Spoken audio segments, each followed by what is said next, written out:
Welcome back to Here's My Thing podcast, where I'm showing up solo dolo today without my husband, and you shall hear my daughter as she's our co-host in everything that we do. Hope you enjoyed today's episode.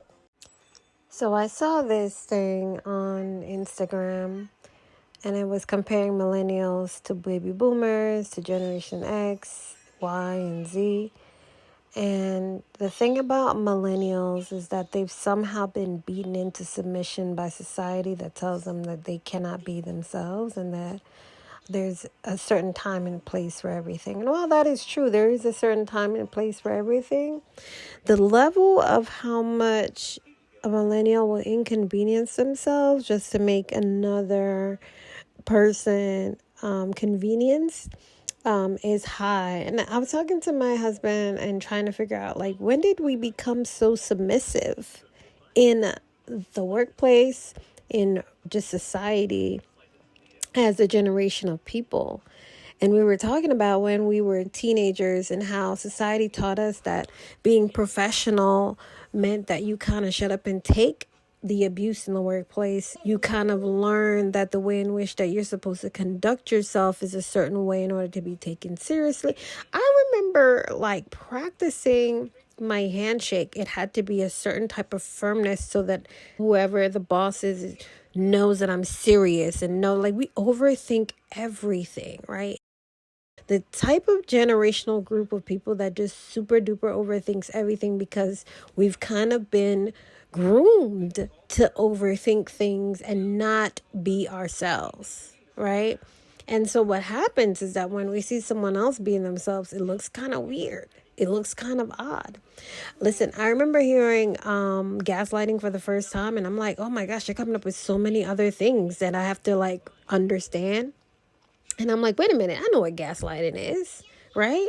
But we just never use that term. It's not something we would even kind of form our mouths to say because we're like, well, people are going to just do those things to us and we're just going to just shut up and take it because it's professional to shut up and take it. And with that said, it's very difficult to be yourself in front of your family, your friends, and in society because you've been trained so differently. So then when you try to interact with Generation Y and Z and you see them doing things that kind of is free, let me tell you something about Generation Z. They're not staying at any workspace that affects or impacts their mental health. They're out of there. They're not even thinking of twice, right? Whereas millennials, we're going to think it through. We're going to think it to death. It took me 6 years to quit a job. I thought it all up.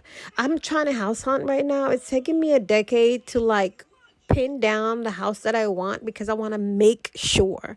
I'm talking about Generation Y's out here buying properties left and right, trying to flip them and doing all these things. And I'm like, damn, what was I thinking? I'm overthinking things. I'm not being myself and trusting my gut. I'm learning to be authentically me. With that said, am I doing it in the right ways? I don't know. When you learn something, sometimes you make mistakes. Like, for example, I was in a job interview recently and I was being myself and I was naming some of the things that's authentic to my career as an educational leader, and that sometimes you have to put on a face for people. Sometimes you have to leave everything at the door. And when you leave everything at the door, you're masking how you're really feeling that day. And so I named that, and they hated that. They were so against, saying that you mask how you feel and who you are in those moments so that you can be better or show up better for kids and show up better for your staff, because you don't want to bring all the mess. You don't want to bring all your feelings into it, because what that does is it shows the staff that, you don't have things together. And you want to make sure you show the staff that you have things together. At least that's what I'm thinking, right? I'm thinking everyone puts on a mask when they go to work. They are not 100% of who they are when they're at home, who they are around their families, who they are around their partners or significant other. You're a different variation of yourself at work. But just naming that in that space and saying I make sure that I don't let the staff see that we're making tough decisions and see it in my face and my body language, because I want them to know that they can trust me even when I am doubting myself, even when I am feeling like, I'm not sure. I'm not going to let them know that. And they didn't like that. They want me to be not real. And I thought that that was interesting, because I'm like, wait a goddamn minute. Now I see these Generation Zs coming out here and they don't even say all that. And I guess the way in which that I framed it felt like someone was faking.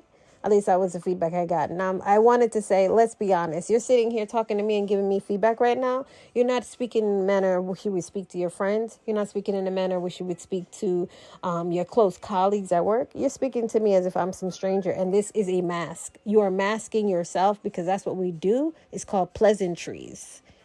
And it's okay to name that. And I didn't want to feel bad about naming that, about naming who I am. And if the space doesn't respect what I can bring and the honesty that I can bring in a lateral way, right, to the managers and the higher ups, and being really honest and true about myself and the work and what's necessary, that what makes me function when I'm having off days, then that's not a space for me, because I should be able to share with you something that many people do, and you not think of it as like, well, that's odd thing to share, but it's real, and it's who we are as people, and maybe it's who I am as a millennial. And maybe because some of them were baby boomers and X, and they were just like, wait a minute, this is a little different than the way I think. It doesn't make it wrong. We all put on some sort of mask. I say all this to say, as I'm figuring myself out and figuring how I should communicate and how I should be real and show up in this world, I'm still trying to figure out how to navigate the different ways in which each generation receives information and communicates. But I'm also trying to show up in a way that doesn't dumb down my existence. As the latchkey kids, as the type of kids that kind of like was thrown in and had to figure it out growing up. Millennials are pretty tough cookies. We're in there, we're figuring it out, and we see things change rapidly through our eyes, and we're getting older now, and it feels weird because we feel young. And I think that's just the weird part about this generation of people, my generation of people, is that as we figure things out and as things change, we kind of have to adapt. And so here we are adapting and seeing folks see us in a light that makes us know that we are not being true to ourselves and honoring our existence and our purpose in this space.